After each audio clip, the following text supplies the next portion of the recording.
¿Qué tal? ¿Cómo están, amigos y amigas de esta comunidad? Gracias por acompañarnos.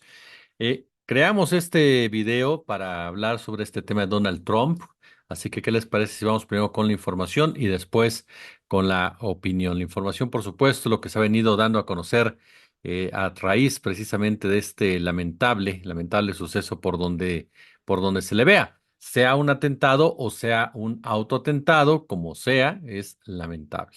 Pero a ver, vamos por partes. El expresidente de Estados Unidos fue evacuado del escenario este sábado cuando estaba dando un meeting en Butler, Pensilvania, tras sufrir un aparente atentado. Llevaba unos minutos hablando cuando se escuchó una especie, pues, de explosiones, pequeñas explosiones, disparos lejanos, ¿no? Se llevó la mano derecha a la cara como si hubiera recibido un impacto, se tira al suelo, fue cubierto por agentes del servicio secreto. Y un fiscal de este lugar informó que un tirador había sido abatido, ¿no? Que también había otra persona muerta, gente que había asistido al meeting, y había otro herido. El ataque está siendo investigado como un intento de asesinato. Justo ocurrió, ¿no? Cuando Trump pues, estaba dando este discurso, posteriormente él se levanta, hace esta famosa escena del puño, se retira o lo retiran mientras era aclamado por sus seguidores que celebraban que saliese del estrado por su propio pie, sin aparentes heridas graves. Su comitiva abandonó el lugar a toda prisa. En ese momento, en ese instante, no se conocía su estado de salud. Posteriormente se informó que estaba bien. El presidente de la Cámara de Representantes, Mike Johnson, había publicado en X, el sitio web antes conocido como Twitter, que estaba rezando por Trump. Un portavoz del expresidente había dicho que Trump estaba bien y que estaba pasando un reconocimiento en un centro médico cerca del lugar del mitin. El mitin es el último que daba Trump antes de la convención republicana que se reúne la semana próxima en Milwaukee, en Wisconsin, para certificar su candidatura a la presidencia por parte del Partido Republicano. Y se espera aún que Trump anuncie quién será su candidato a la vicepresidencia. Ha apurado hasta el límite el anuncio y bueno, en algunos mensajes de recaudación de fondos a sus seguidores sugería que podía anunciarlo en este meeting, pero después dijo que no, dijo que podía ser en Miami-Dade, si no recuerdo, no, en Doral, Florida, ¿no? Si no mal recuerdo. Finalmente no lo hizo. Ninguno de los favoritos a la nominación estaba presente el día de hoy en este evento. Y hay que mencionar las reacciones, por supuesto, que ha habido. El hijo mayor de Donald Trump, en un principio, Donald Trump Jr., publicó una foto en la red social X de su padre con el puño en alto, el rostro ensangrentado, frente a una bandera estadounidense con la palabra Nunca dejará de luchar para salvar a Estados Unidos. Bueno, el impacto que puede tener este aparente atentado en la campaña presidencial es incierto, hay muchas voces diciendo ya, ganó Donald Trump, ya se sentó Donald Trump, pero también es cierto que en política las cosas cambian. Por supuesto, este atentado lo que cuenta es la apreciación que se tenga en el electorado norteamericano, pero aún así, insisto, en la política no hay nada definido hasta que no se canta el último out. Y todavía estamos a meses y a semanas por supuesto, de que se desarrollen varios acontecimientos alrededor de esta elección.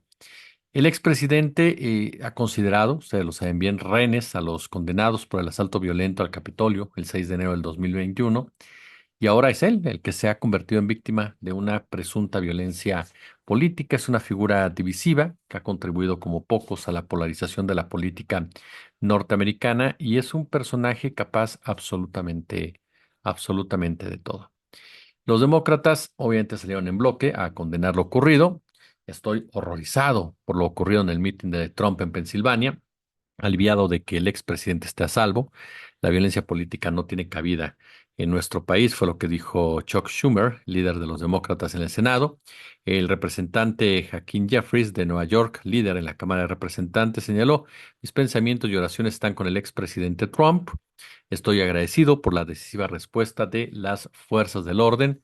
Estados Unidos es una democracia, la violencia política de cualquier tipo nunca es aceptable. El gobernador de Pensilvania, el demócrata Josh Shapiro, a quien se ha mencionado como posible sustituto de Joe Biden, Tuiteó que había sido informado sobre la situación y que la Policía Estatal de Pensilvania estaba presente en el lugar del evento. La violencia dirigida contra cualquier partido político o líder político es absolutamente inaceptable. No tiene cabida en Pensilvania ni en los Estados Unidos, fue lo que escribió este personaje, al que por supuesto no le abona en nada en sus aspiraciones de ser el sustituto de Biden, que se haya presentado un hecho de esta naturaleza en el lugar donde él gobierna.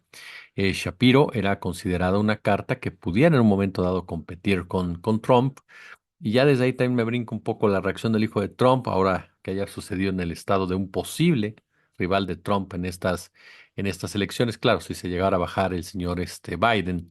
La gobernadora de Michigan, Gretchen Whitmer, que también ha sido mencionada en esta lista, fue objeto de un complot, ¿no? Para un secuestro. Ya se sumó también. No hay lugar para la violencia política en este país. Así no es como resolvemos nuestras diferencias. Sea como sea, reprobamos lo sucedido al expresidente Donald Trump. Esto ya lo dijo el presidente de México, Andrés Manuel López Obrador, quien calificó la violencia de irracional, de inhumana. Otras reacciones: el jefe de Tesla y fundador de SpaceX, Elon Musk, tuiteó un video del incidente, apoyo totalmente al presidente Trump y espero su rápida recuperación. También habló, por supuesto, Barack Obama, ¿no? Barack Obama también dio su punto de vista, pero los más importantes son obviamente Biden y Trump. Biden se tardó muchísimo, muchísimo, incluso cuando iba saliendo de una iglesia le preguntaron si sabía de lo que había ocurrido, dijo que no tenía ni idea de lo que estaba pasando, nada extraño con el señor Joe Biden, quien más tarde ya en un video confirmó que el expresidente del país, Donald Trump, se encontraba a salvo, estaba fuera de peligro tras este suceso en Pensilvania, y Biden hizo un llamado a la comunidad internacional para condenar este hecho y detalló que obviamente iban a estar dando información conforme se estuviera confirmando. Por su parte, Donald Trump, a través precisamente de X, a través de diversas plataformas, agradeció al Servicio Secreto de los Estados Unidos, a todas las fuerzas del orden, por su rápida respuesta al tiroteo ocurrido en Butler, extendió sus condolencias a las familias de las víctimas y destacó la incredulidad de que un acto así ocurra en el país. ¿Qué más dio? Bueno, reveló que fue herido por una bala que le rozó la parte superior de la oreja derecha, causando una hemorragia considerable, dijo, pero que está bien y en buen ánimo tras este incidente. Ella les decía que Obama había hablado sobre el atentado. Reaccionó más rápido Barack Obama que Biden. No hay absolutamente ningún lugar para la violencia política en nuestra democracia, fue lo que dijo, y mandó, por supuesto, sus buenos deseos a Trump, junto con los de su esposa Michelle Obama, otra de los personajes que se le ha colocado en la posibilidad de ser la candidata demócrata. Hubo reacciones internacionales, ya le compartí lo del presidente mexicano. Los ultraderechistas Javier Milei de Argentina y Santiago Abascal de España, bueno, obviamente dieron la nota en un acto, como dice el maestro Mario Campa, de suprema irresponsabilidad, y yo coincido plenamente con esta apreciación. Culparon a la izquierda globalista, dicen ellos, por sembrar odio, cuando los que siembran odio son la ultraderecha, y está más que confirmado. Basta leer y escuchar los discursos de Trump, de Abascal, de Javier Milei, para darnos cuenta de dónde procede este, este odio. Y es que, a ver, el odio produce odio y lo distribuye convenientemente hasta lograr confundir a un racista con un indignado, que es como se finge Trump, o se finge Bolsonaro, o se finge Milei, o se finge Abascal. Nadie odia en abstracto, nadie mata en abstracto. No hay odio sin una víctima concreta. Incluso los pilotos que ven la realidad como un videojuego, los operadores de drones a miles de kilómetros de distancia, matan seres humanos concretos, y sus perpetuadores son seres humanos concretos, que luego se ocultan en mentiras concretas, ¿no? Más allá del guión escrito, como lo hemos visto desde hace ya por lo menos 3 décadas. Ahora, el declive actual de Estados Unidos implica el deterioro del sistema global occidental, que el imperialismo norteamericano encabeza desde la mitad del siglo XX. Por otro lado, expone las serias dificultades que siempre enfrentó este proyecto formal de hacer una nación estadounidense. Y son alarmantes las tendencias divisivas en Estados Unidos entre clases, regiones, estados, etnicidades, culturas, ideologías. Y más que una nación, Estados Unidos ha sido ya desde el siglo XVIII centro de una red imperialista de operaciones globales, bancarias, comerciales, industriales, militares, mediáticas.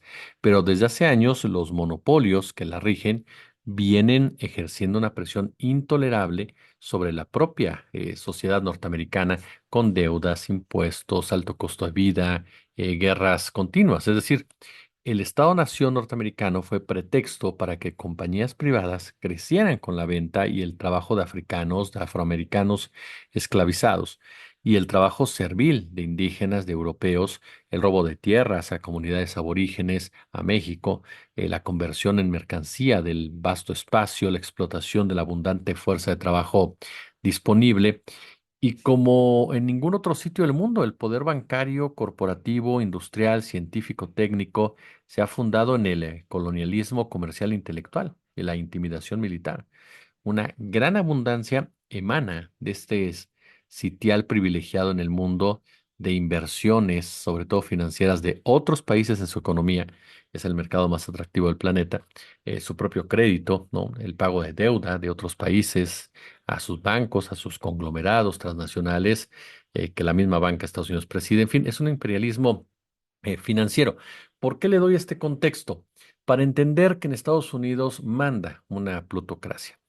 Y aquí entonces vamos a comenzar con las preguntas. Como le decía al principio, si es un atentado, es sumamente grave. Y la primera pregunta que haríamos es, ¿a quién le estorba Trump? ¿A un tirador solitario que no se puede descartar en Estados Unidos? ¿A alguien que odiara a Trump por las formas de pensar y de actuar? ¿A alguien extremo, por supuesto? ¿No? Que justificaría el discurso por parte de un grupo que apoya a Trump de la extrema izquierda a la que intentan igualar a la extrema derecha, cuando son situaciones totalmente diferentes y aun cuando se puede caer en el simplismo de decir los extremos se tocan, la realidad, los orígenes, las causas de cada una de las partes, aun y cuando se puede parecer en un punto por la manera en que la tratan de lograr, hay diferentes formas de hacerlo. Y me parece que el tema, la historia del tirador solitario, ya lo vimos en otras oportunidades en los Estados Unidos, siempre es un tirador solitario, lo cual de verdad parece ridículo. Cuando fue el caso de John F. Kennedy, quien crea que fue un tirador solitario, pues solamente son los Estados Unidos, que es una sociedad que le encanta creerse todo lo que le dice su gobierno, aun y cuando ya en los últimos años ya no. La realidad es que ya no están tan lobotizados, pero pero a final de cuentas, durante décadas se creyó en lo del tirador solitario y cuestionaron a todo el mundo que se atrevía a decir lo contrario. En el caso de Robert Kennedy también fue lo mismo, ¿no? A Bobby Kennedy también lo mató, un tirador solitario, a Malcolm X, a por supuesto, además líderes, ¿no? Tanto activistas como otros personajes que se convertían precisamente en obstáculos, en la piedra en el zapato, de los grandes intereses comerciales y bélicos. Martin Luther King, por ejemplo, un hombre de paz, también lo mató, un hombre solitario, ¿no? Es decir, este cuento ya no lo sabemos, es parte de este manual que utilizan los Estados Unidos siempre. Insisto, no voy a descartarlo porque a final de cuentas también es probable, debido a la decadencia que vive la sociedad norteamericana y al acceso a las armas que hay, pero no deja de ser sospechoso que es el mismo script que siempre. Segunda vez, ¿a quién le estorba Trump? ¿A las élites? ¿Realmente para las élites norteamericanas es tan peligroso Donald Trump? Es cierto que Trump no fue tan intervencionista como otros presidentes, pero en realidad también es que cuando la élite decide mandar, no importa si está Donald Trump o no, y lo demostraron también en diferentes episodios de su gobierno. No es un personaje que le agrade a muchos integrantes del establishment, por supuesto que no, pero tampoco me imagino a gente de mucho dinero pagando a un personaje de esta naturaleza para eliminarlo de una manera tan burda y sobre todo en público, a sabiendas que si un hecho de esta forma fallara, lo convertiría pues en un ídolo, en un héroe para muchos sectores de la población norteamericana. Me imagino que la plutocracia tiene otras maneras de ejercer ese tipo de presiones, ese tipo de actos que son mucho más contundentes si ya lo vas a hacer de de manera pública. ¿No? Eso me parece que es determinante. A final de cuentas es a los propios Estados Unidos y a su sociedad norteamericana la que le encanta este tipo de historias, ¿no? Cuando creo que si hay un atentado real en contra de un candidato norteamericano, tenemos que voltear a ver a las mafias militares, a las mafias bancarias y a las mafias mediáticas que constituyen precisamente el verdadero poder de la Unión Americana y que serían los que estuvieran molestos o incómodos con la posibilidad de que llegara Donald Trump. La gran pregunta es, ¿realmente Trump les es tan incómodo? Realmente estamos hablando eh, de un poder enorme, el de la plutocracia, capaz de dar un golpe de Estado sin ningún tipo de ruido en muchos sentidos. Entonces, intimidación a Trump, saben perfectamente que eso no iba a ocurrir. Entonces, yo creo que eso sería lo primero que tendríamos que empezar a preguntarnos. Si fue un atentado, que es algo muy grave, ¿a quién le estorba Trump? ¿Por qué? ¿A quién le sirve Trump muerto? En pocas palabras, ¿no? Vámonos por el otro lado.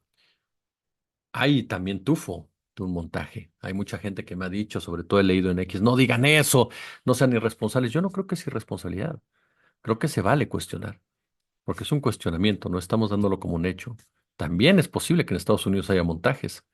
El 11S, perdón, dejó muchas dudas y muchos casos fueron capaces de asesinar a un presidente, a su propio presidente como Kennedy y echarle la culpa a un mafioso, ¿no?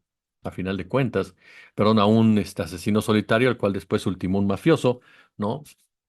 Entonces, perdón, los Estados Unidos son capaces de montar cualquier tipo de show y más grupos también que proceden a la extrema derecha, que ya lo ha hecho en países como Brasil, en donde también me acuerdo cuando atentaron con cuchillos en contra de Bolsonaro, y no fue más que un falso atentado con el mismo modus operandi, nada más cambiaron la pistola por el cuchillo. Obviamente que se tiene que probar, por supuesto, se tiene que probar, eso es un hecho, ¿no? Se tiene que comprobar que efectivamente fue un montaje lo que hizo Donald Trump. Y es que, perdón, a mí sí me brinca mucho, y se lo digo honestamente, la forma en cómo se levanta, le dice a la gente que se espere del servicio secreto, y entonces cuando levanta el puño y captan la imagen del puño, me parece algo, insisto, muy, muy particular. No puedo dejar tampoco de pensar, por supuesto, en el hecho de que a final de cuentas estamos hablando de que fue en Pensilvania, un lugar que regularmente ganan los demócratas y en donde, insisto, se maneja uno de los nombres para poder contender con Trump en dado caso de que bajen a Joe Biden. Entonces, para mí las dos posibilidades están abiertas. Seguramente en cuanto se confirme algo más, que será muy difícil porque está muerto ya el agresor, que también esto es, me encanta de inmediato disparan, matan y vamos a ver qué pasa, ¿no?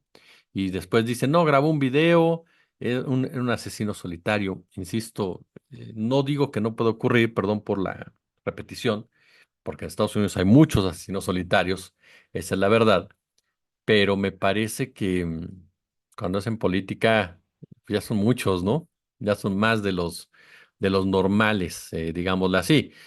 Ahora, platicando con Imanol Canellada, con Jorge Mahfoud, con Christian Nader, usted lo ha visto en este video, en este canal, los tres coinciden en algo y yo estoy de acuerdo. Tanto Biden como Trump son el ejemplo de un imperio decadente, de un sistema agotado, de un sistema que nos da a un mentiroso y a una persona senil por la presidencia de los Estados Unidos. ¿Por qué?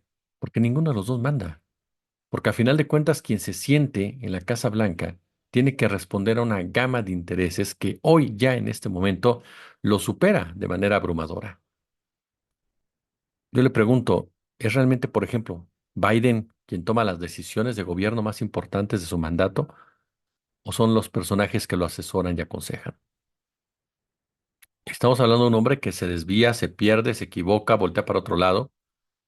¿Ejerce verdaderamente el cargo de comandante supremo de las Fuerzas Armadas de su país o es un presidente impotente más ante el peso del complejo científico, tecnológico, militar, industrial que constituye el Estado profundo estadounidense? ¿Son sus decisiones producto de su voluntad de gobernar o son, por lo contrario, el reflejo ineludible de las inercias propias de las burocracias federales y de las presiones que sobre ellas ejercen sus propias clientelas? Son preguntas válidas, porque estamos hablando de un hombre que lo hemos visto en acción, ¿no? Ya bastante deteriorado, y sin embargo parece que a nadie le importó. El tema de fondo es que al haber hecho de Biden durante 4 años el baluarte del antitrumpismo, en general el principal muro de contención de un segundo mandato de Trump, en particular a las y los demócratas les pasó de largo la necesidad de contar con un plan B. Y en ese sentido se les fue de las manos al preparar a más personas para contender en la elección presidencial, que en caso, por supuesto, de la candidatura de Biden, pues se está yendo a pique, más allá incluso de este presunto atentado en contra de Trump. Pero insisto, si usted está viendo estas condiciones del presidente, no había tomado decisiones antes. ¿Por qué no lo hicieron? ¿Por qué consideraron que los problemas legales de Trump serían suficientes para detenerlo y que entonces no importaba que Biden repitiera aunque estuviera en estas condiciones totalmente deplorables? Pues será por eso, porque no manda nadie, ¿no? No deja de ser inaudito, además, que aunque el grueso de los ejercicios demoscópicos en Estados Unidos dio cuenta de que la popularidad de Biden decrecía casi tanto como incrementaba su impopularidad al final en el Partido Demócrata, se hubiese apostado tanto a confiar en que los escándalos de corrupción y los juicios de Trump no tendrían que hacerles el trabajo sucio. Estamos hablando de que falta, ¿qué? Apenas algo más de un mes para este evento demócrata también, y pues tienen que moverse rápido, ¿no? Y ahí sabe qué va a pasar. Vuelvo al tema que usted me diga, ¿por qué habla hasta ahora de Biden también? Porque quienes van a decidir son las élites, si Biden va o no va, si Biden se baja o no se baja, particularmente las élites de la mano de las dos facciones más poderosas del Partido Demócrata, la de Barack Obama y la de Bill Clinton. Y es ahí entonces cuando nos damos cuenta perfectamente que no importa quién ocupe la Casa Blanca. Hay todo un proceso ya, ¿no? Precisamente para cambiar a este Biden. Ya incluso está esta campaña Pass the Torch, ¿no? En donde piden abandonar la nominación a este Biden y comienza ya el retiro, por ejemplo, del dinero, de los apoyos financieros que son tan, pero tan importantes. Entonces, hay por ahí un señalamiento, ¿no? De la gente de Biden para tratar de defender lo que dicen que las élites, fíjese bien, no están en sintonía con su partido. Entonces, ¿con quién están en sintonía las élites? Si según atentaron contra Trump. Se espera que a finales de este mes de julio, finalmente Biden ceda ante las órdenes de las élites y decida bajarse de la contienda. Obviamente que las fuerzas oligárquicas, no creo que estas fuerzas oligárquicas que cuentan en este asunto puedan, ni que mucho les interese, enmendar una imagen de Biden, que ahora confirman y generalizan las dudas, los cuestionamientos. Y entonces ahí donde dices, ¿quién viene? Y ese es donde entraba Kamala Harris, ¿no? Algunos dicen que puede ser. Gavin Newsom, ¿no? Del gobernador de California, exalcalde de San Francisco, hábil polemista. Michelle Obama, que le mencionaba hace algunos minutos. Está también Pete Buttigieg, de 42 años, exalcalde y actual ministro de Transporte, que es un buen papel en 2020. Está Gretchen Whitmer, de la que hablábamos, gobernadora de Michigan, excongresista, quien destaca por tener más experiencia y un perfil más nacional que muchos otros gobernadores demócratas, y el caso de Joe Shapiro, de donde fue este lamentable, este lamentable suceso, ¿no? Para mí está claro, lo que vimos hoy en los Estados Unidos es un ejemplo palpable de un sistema en decadencia, de un sistema agotado, sea un atentado, no sea un atentado. Cualquiera de las dos nos pinta precisamente a una clase política rebasada ya, sustituible totalmente por los verdaderos intereses que mantienen el control en todos los sentidos de los Estados Unidos. Como siempre un gusto, como siempre un placer. Si les gustó, échale pulgar arriba, compartan el video y por supuesto déjenos su comentario, déjenos sus puntos de vista. Suscríbanse, si son tan amables, suscríbanse y también denle a la campanita de YouTube, a la notificación del canal y si tienen chance, échenos super chat, super gracias, únanse al canal. Yo como siempre les agradezco muchísimo el favor de su atención. Como siempre un gusto, como siempre un placer. Y al ratito hay otro video, que le subimos para ustedes. Gracias.